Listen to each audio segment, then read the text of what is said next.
Pero nakahanda na mga kotse. Kailangan umalis na tayo bago tayo butan ng gabi.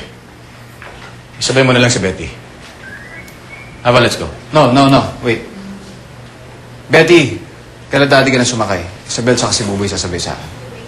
Wait, akala ko nakapag-desisyon na tayo na hindi siya sasama pabalik na Manila. Hindi ko sila pwedeng iwanan ng gano'n na lang. Cargo ko sila. Pag may nangyari sa kanila, konsensya ko pa yan. Pag hindi sumama si Buboy tsaka si Isabel, hindi na rin ako sasama sa Manila. What?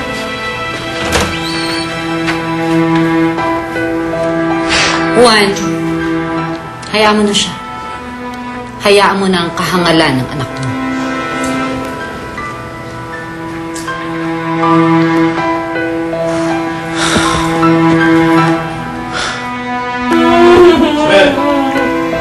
Isabel!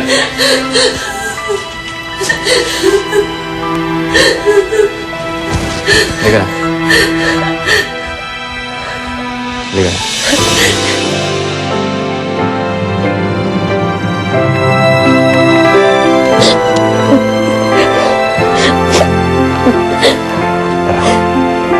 Sama ka na. Tara. Kunin niyo ng mga gamit niyo. Halika na. Ingat, ha? Ang bahala sa'yo. Huwag mo na ako iiwan. Ang bahala sa'yo.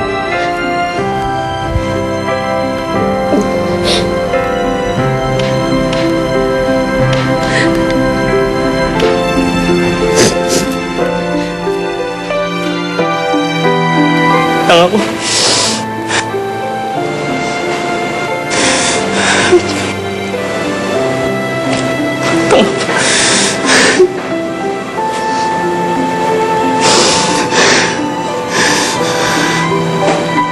I guess you heard the good news. Nagkabalikan na sila. Sila Sheila May Alfonsi.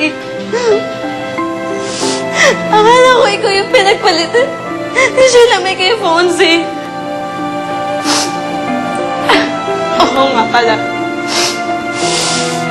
Oo nga pala, ginamit ka lang niya para pagsilosa si Fonsi. Pinaglaruan niya tayo pareho.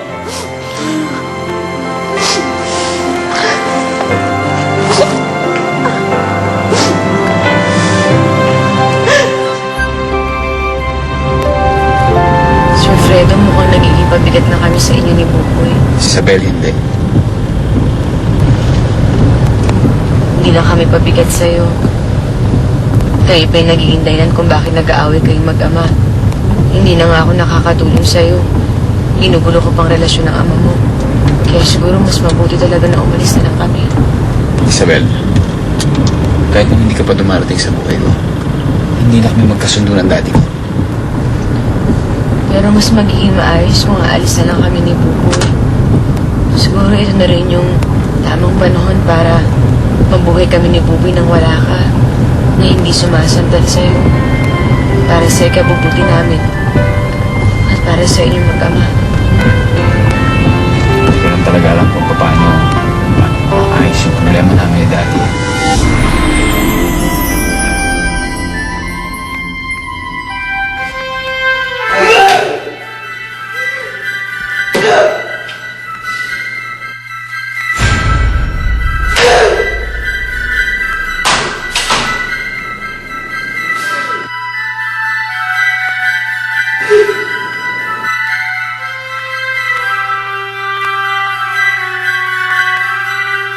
Paolo, ano pong ginagawa mo? Tigilan mo nga yan! Pabayaan mo ako! May sugat na mga kamay mo. Bakit mo ba sinasaktan yung sarili mo? Mas masakit ang ginawa mo.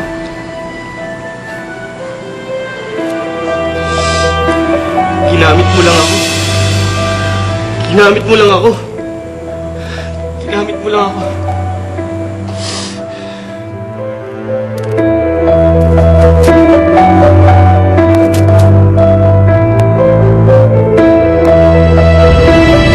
So, Fredo, ayusin mo. Huwag puro botang nandyan sa damdamin mo. Maswerte ka nga, nandyan ang ama mo. Samantalang ako, hindi ko nakilala ang ama ko. Hindi ko nga alam kung mabait ba siya, kung matapang siya, kung masungit siya katulad ni Don Juan. Pero kung buhay pa siya, wala akong sasayangin oras para maayos ang relasyon